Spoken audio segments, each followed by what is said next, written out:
Hello everyone, welcome to our channel.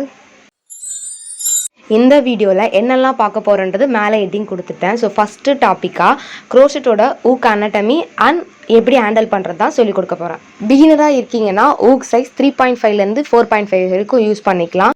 பிகினராக இருக்கும்போது ஹூக்கை handle பண்ண ரொம்ப கஷ்டமாக இருக்கும். ஸோ க்ரிப்பாக இருக்க மாதிரி கீழே இருக்குது பார்த்தீங்களா நீடில், அந்த மாதிரி வாங்கிக்கோங்க. மேலே ஊக் வந்து ரொம்ப பெருசாகவும் இருக்கக்கூடாது, அட் த சேம் டைம் ரொம்ப சின்னதாகவும் இருக்கும். ஊக்கோட பேக் சைடு வந்து நெக்குன்னு சொல்லுவாங்க, மேலே இருக்க டிப்பை வந்து பாயிண்ட் ஆர் லிப்புன்னு சொல்லுவாங்க. கீழே யானை எடுப்போம் பார்த்தீங்களா, அது வந்து மவுத்துன்னு சொல்லுவாங்க. தம் ஃபிங்கரில் ஹேண்டில் பண்ணுறது ஹேண்டிலிங் சொல்லுவாங்க. ரெஸ்ட்டை வந்து ஊக் சைஸ் இருக்குது பார்த்தீங்களா, அங்கே தான் ரெஸ்ட்டு சொல்லுவாங்க. இமேஜ் அட்டாச் பண்ணியிருக்கா, செக் அவுட் பண்ணி பாருங்கள். நெக்ஸ்ட் ஸ்டெப் வந்து ஊக்கை எப்படி ஹேண்டில் பண்ணுறதுன்னு சொல்லி கொடுக்க போகிறேன். ஹேண்டிலிங் வந்து 2 மெத்தட் இருக்குது. ஒன்று வந்து பென் டைப்பு.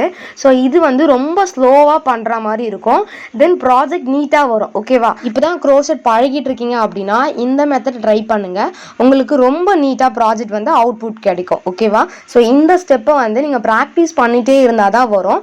சும்மா இருக்கும் போதே ஊக்கை எடுத்து ப்ராக்டிஸ் பண்ணி பாருங்கள். ஓகே. செகண்ட் டைப் நைஃப் மாதிரி பிடிக்கிறது. இதில் ஸ்பீட் அண்ட் அவுட்புட்டும் ரொம்ப கிளியராக வரும். இந்த ஸ்டெப்பில் இருக்க டிஸ்அட்வான்டேஜ் என்னன்னு பார்த்தோம் அப்படின்னா, யான் வந்து லூஸ் ஆகிறதுக்கு நிறைய சான்சஸ். நெக்ஸ்ட் ஸ்டெப் யான் ஹேண்டிலிங் எப்படின்னு பார்க்கலாம்.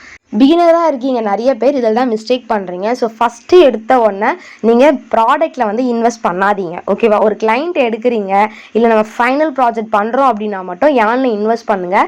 இல்லைனா ஷாப்பில் விற்கிற உள்ளன் த்ரெட்லேயே வாங்கி நிறையா ப்ராஜெக்ட் போட்டு பாருங்கள். ஓகேவா? இப்போ த்ரெட்டில் நம்ம எட்ஜ் எடுத்து பார்த்தீங்களா, இதில் தான் ஒர்க் பண்ண போகிறோம். இப்படி தான் நம்ம த்ரெட்டை வந்து எடுக்க போகிறோம். ஒரு சின்ன டிப் என்னென்னா, நம்ம ஒர்க் பண்ணும் போது யானை அப்படியே கீழே வச்சிடாதீங்க. ஸோ லைட் கலர் தான் மோஸ்ட்லி யூஸ் பண்ணுவோம், அதில் டஸ்ட் ஆகிடும், அப்புறம் மெர்ஸ் ஆகி அந்த யானை வந்து யூஸ் பண்ண முடியாது போகிறதுக்கு நிறைய சான்சஸ் இருக்குது. நெக்ஸ்ட் ஸ்டெப் வந்து ஸ்லிப் நாட் எப்படி போகிறதுன்னு சொல்லி கொடுக்குறேன்.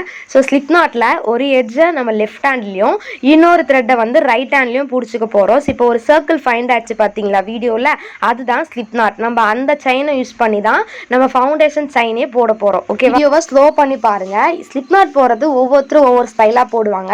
ஃபஸ்ட்டு பிகினராக இருக்கும்போது ஷார்ட்டாக எப்படி போகிறதுன்னு கற்றுக்கோங்க, அதுக்கப்புறம் உங்கள் ஸ்டைலில் மாற்றிக்கோங்க. நெக்ஸ்ட்டு செயின்ஸஸ் தான் பார்க்க போகிறோம். இது வந்து ஃபவுண்டேஷன் செயின்ஸ் ரொம்ப மஸ்ட்டு. ரைட் ஹேண்டில் வந்து ஹோல்ட் பண்ணிக்கோங்க ஹூக்கை, லெஃப்ட் ஹேண்டில் தம் ஃபிங்கரும் மிடில் ஃபிங்கரும் வச்சு ஒவ்வொரு செயினாக போடும்போதும் அடுத்தடுத்த செயினில் ஹேண்டை வந்து மூவ் பண்ணிகிட்டே வரணும். அதுக்கப்புறம் இருக்க ஃபிங்கரில் நம்ம எப்படி நான் ஹோல்ட் பண்ணி வச்சுக்க பார்த்தீங்களா, அந்த மாதிரி யானை ரொம்ப ஸ்லோவாக விடணும். அப்போ தான் நமக்கு ரொம்ப டைட்டாகவும் வரும், லூஸ் ஆகாது. ஓகேவா? ஃபஸ்ட்டு ஊக்கை எப்படி ஹேண்டில் பண்ணோம், எப்படி வந்து ஒர்க் பண்ண போகிறோன்ற மாதிரி ப்ராக்டிஸ் பண்ணி பாருங்கள். யானை ஹேண்டில் பண்ண கற்றுக்கோங்க. அதுக்கப்புறம் செயின் ஸ்டிச்சை வந்து தினமும் ப்ராக்டிஸ் பண்ணிகிட்டே இருங்க. இந்த கிளாஸோட நோட்ஸை நான் குரூப்பில் ஷேர் பண்ணிவிடுவேன். இந்த கிளாஸ் உங்களுக்கு ரொம்ப யூஸ்ஃபுல்லாக இருந்துச்சுன்னா லைக் பண்ணுங்கள், கமெண்ட் பண்ணுங்கள், ஷேர் பண்ணுங்கள். நெக்ஸ்ட் வீடியோவில் பார்க்கலாம். தேங்க்யூ ஃபார் வாட்சிங்.